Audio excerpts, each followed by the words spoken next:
Now, yesterday's announcement by Ukraine's security forces that they'd arrested a Frenchman they suspected of planning 15 attacks on the Euro tournament has raised a lot of questions. But there's no doubt security is a huge concern ahead of the Euros. Minister Charlie Flanagan talking about it this morning.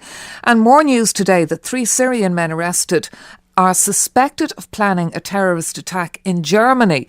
Certainly won't help to ease the tension in any way. But how real is the risk? How much hard information have the French and other EU security forces actually got in trying to prevent mass attacks on the European continent this summer? Let's speak to Olivier Guta. He's Managing Director with Global Strat Security and Risk.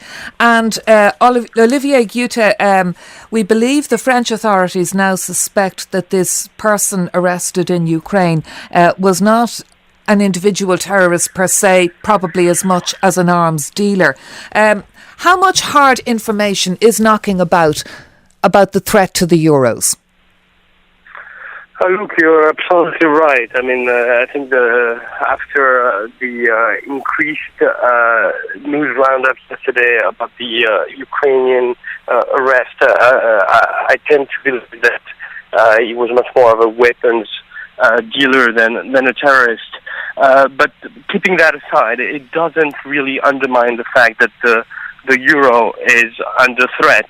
But at the same time, because it's going to be one of the most secured in terms of manpower events in history, 90,000 staff are mobilized.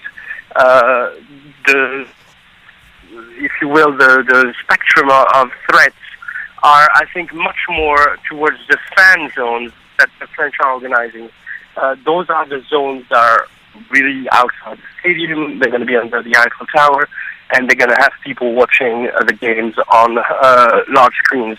Those fan zones are very difficult to secure compared to the stadium, and I'm very concerned about a potential attack on those zones rather than the stadium itself. Olivier, I mean, you advise on risk management. To any Irish fan, and we've about 75,000, I think, Irish fans going over to the Euros, would you advise them not to gather in a fan zone?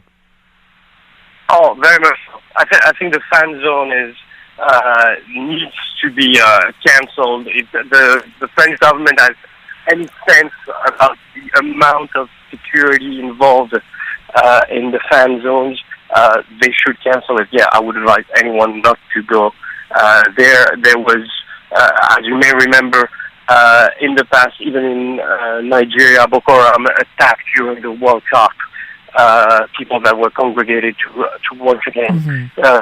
So that's one. Yeah. And one final question. Sorry to cut across you, Olivia. It's just the line's a little bit bad. But one final question. So your advice is stay away from the fan zones. There will also be other people saying, look, you know, lightning doesn't strike twice. These terrorists had a go at football matches. Again, they look for a different target this time. Would that be true to form? Yes and no, because remember the attack in November against the Stade de France didn't work. And jihadists for the past 15 years have a history of trying again and again until they succeed. And we've seen that with the First World Trade Center. We've seen that in many occasions. So this should not be taken as granted that they would not attack because they tried already. All right, so don't rely on them choosing different targets should they be around, and your advice to stay away from the fan zones. Let's hope none of these risks do come to pass, but thank you very much indeed for talking to us, Olivier Guta, Managing Director with Global Strat Security and Risk Advice.